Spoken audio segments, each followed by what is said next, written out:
G T എഡ്യൂക്കേഷന്റെ മറ്റു വീഡിയോയിലേക്ക് സ്വാഗതം. ഇന്ന് നമ്മൾ ഡിസ്കസ് ചെയ്യുന്നത് ഫ്യൂച്ചർ കണ്ടിന്യൂസ് ടെൻസിനെ കുറിച്ചിട്ടാണ്. വളരെ ഒരു ഷോർട്ട് വീഡിയോ ആണ്. അപ്പോൾ ഏറ്റവും അത്യാവശ്യമുള്ള കാര്യങ്ങൾ മാത്രമേ ഇതിൽ പറയുന്നുള്ളൂ. നിങ്ങൾ ആദ്യമായിട്ട് ചാനൽ കാണുമെങ്കിൽ തീർച്ചയായിട്ടും സബ്സ്ക്രൈബ് ചെയ്യുക, ലൈക്ക് ചെയ്യുക, കമൻറ്റ് ചെയ്യുക, മറ്റുള്ളവരിലേക്ക് ഷെയർ ചെയ്യുക. ഇപ്പോൾ ഫ്യൂച്ചർ കണ്ടിന്യൂസ് ടെൻസ് എവിടെയാണ് ഉപയോഗിക്കുക? അപ്പോൾ നമുക്കറിയാം ഫ്യൂച്ചറിൽ 4 ടെൻസ് ഉണ്ട്. Simple future, future continuous, future perfect and future perfect continuous tense.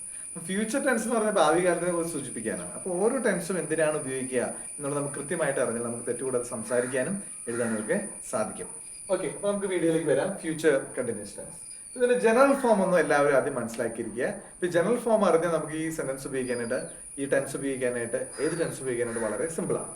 അപ്പൊ ഇതിന്റെ ജനറൽ ഫോം എന്ന് പറയുന്നത് subject plus will plus be plus I N G form of the verb.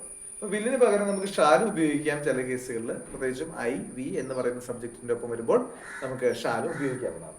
അപ്പൊ ഒന്നുകൂടി പറയാം, ജനറൽ ഫോം എന്ന് പറയുന്നത് subject plus will plus be plus I N G form of the verb. അപ്പൊ ഞാനൊരു എക്സാമ്പിൾ ഇവിടെ എഴുതിയിട്ടുണ്ട്. Raju will be going to Mumbai by this time on next week. അതായത് അടുത്ത ആഴ്ച ഇതേ സമയം രാജു മുംബൈയിലേക്ക് പോയിക്കൊണ്ടിരിക്കുന്നുണ്ടാവും. അപ്പോൾ കണ്ടിന്യൂസ് ആയിട്ട് നടക്കുന്ന ഒരു കാര്യമാണ്. ഫ്യൂച്ചർ ടെൻസില് ഭാവിയിൽ തുടർച്ചയായി നടക്കുന്ന ഒരു കാര്യത്തിനെ സൂചിപ്പിക്കാനാണ് നമ്മൾ ഏത് ടെൻസ് ഉപയോഗിക്കുന്നത്? ഫ്യൂച്ചർ കണ്ടിന്യൂസ് ടെൻസ് ഉപയോഗിക്കുന്നത്. Raju will be going to Mumbai by this time on next week. അടുത്ത ആഴ്ച ഇതേ സമയം രാജു മുംബൈയിലേക്ക് പോയിക്കൊണ്ടിരിക്കുന്നുണ്ടാകും. അപ്പോൾ ഇപ്പോൾ രാജു ചിലപ്പോൾ എൻ്റെ കൂടിയായിരിക്കും. അടുത്ത ആഴ്ച അയാൾ പറയണം, അടുത്ത ആഴ്ച ഇതേ സമയത്ത് രാജു മുംബൈയിലേക്ക് പോയിക്കൊണ്ടിരിക്കുന്നുണ്ടാവും. ഇതിനെങ്ങനെ നമുക്കൊരു ക്വസ്റ്റ്യൻ ചോദിക്കാം? രാജു അടുത്ത ആഴ്ച ഇതേ സമയം മുംബൈയിലേക്ക് പോയിക്കൊണ്ടിരിക്കുന്നുണ്ടാവുമോ? അപ്പൊ നമുക്ക് എന്ത് ചെയ്യാം? Will Raju be going to Mumbai by this time on next week. Raju അടുത്ത ആഴ്ച ഇതേ സമയം മുംബൈയിലേക്ക് പോകുന്നുണ്ടാകുമോ? Will Raju be going to Mumbai by this time on next week. അടുത്ത ആഴ്ച ഇതേ സമയം രാജു മുംബൈയിലേക്ക് പോയിക്കൊണ്ടിരിക്കുകയാണോ? അപ്പൊ ഇതിന്റെ ആൻസർ ആയിട്ട് നമുക്ക് എന്ത് പറയാം? Yes, Raju will be going to Mumbai on next week by this time.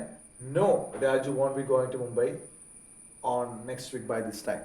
അപ്പോൾ നമുക്കിത് ഫുൾ ആയിട്ട് ഉപയോഗിക്കാം. നമ്മുടെ സെന്റൻസ് എഴുതുമ്പോൾ നമ്മൾ ഫുൾ ആയിട്ടാണ് എഴുതുക. അതാണ് ഞാനിവിടെ ഡിക്റ്റേറ്റ് കൊടുത്തിരിക്കുന്നത്. പക്ഷെ നമ്മൾ നോർമലി സ്പീക്കിങ്ങിൽ നോ രാജു വോണ്ട് ഇത്രയേ പറയുള്ളൂ. യെസ് രാജു വിൽ ഇങ്ങനെയാണ് പറയുന്നത്. ഇപ്പോൾ normally I will be planning to construct a home. ഞാനൊരു വീട് പണിയാനായിട്ട് പ്ലാൻ ചെയ്തുകൊണ്ടിരിക്കുകയാണ്. അപ്പോൾ അവിടെയും നമുക്ക് വിൽ ബി ഉപയോഗിക്കാനായിട്ട് പറ്റും.